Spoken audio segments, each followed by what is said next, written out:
L'autre jour, je me baladais à vélo. Comme je m'ennuyais, je m'étais dit que c'était un bon jour pour aller explorer un peu les environs. Cela faisait déjà plusieurs minutes que j'étais parti de chez moi. Au bout d'un certain temps, je tombais sur un magasin que je ne connaissais pas.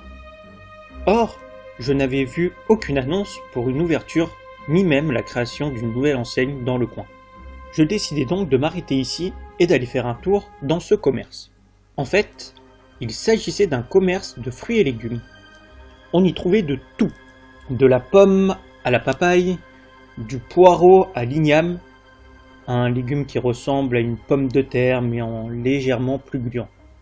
Et le mieux dans tout ça, c'est qu'il proposait des dégustations afin de découvrir notamment les aliments exotiques peu connus.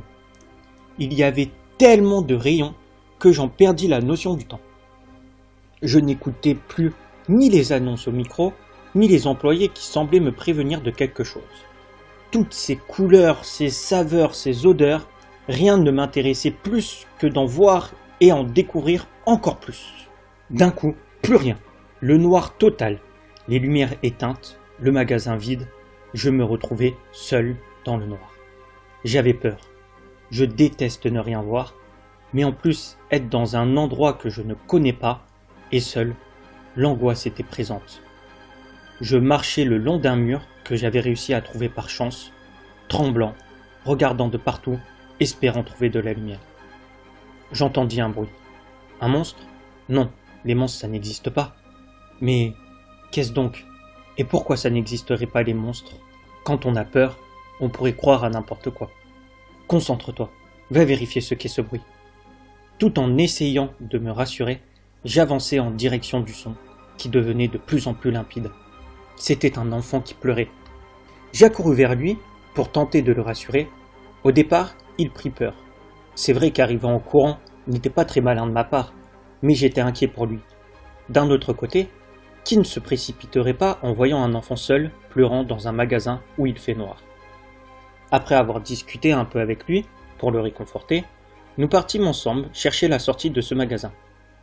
Agacé d'être dans le noir, la peur était devenue de la colère, même si nous sursautions au moindre bruit. L'enfant disait d'ailleurs à chaque sursaut qu'il était désolé d'être un froussard. Je lui répliquai alors qu'il n'était pas un froussard, mais qu'il était simplement très méfiant. Bref, après plusieurs heures à chercher la sortie, on entendit un gros BOUM! Une porte s'ouvrir, et nous vîmes une lumière passer entre les rayons. Alors vous allez rire, mon premier réflexe a été de mettre l'enfant derrière moi pour le protéger, car j'ai pensé qu'un monstre allait nous tomber dessus.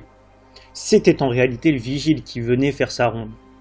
Au départ très énervé, il finit par comprendre la situation et nous amener à la sortie. Les parents de l'enfant étaient en train de le chercher partout autour du magasin. Je le ramenai donc, et une fois soulagés, ils repartirent avec leur petit. Vu le chargement de leur voiture, je dirais qu'ils allaient ou rentraient de vacances à la mer. Si cette aventure m'aura appris une chose, c'est que le courage, ce n'est pas n'avoir peur de rien. C'est d'oser affronter ses peurs, et encore plus quand d'autres personnes sont encore plus apeurées que nous.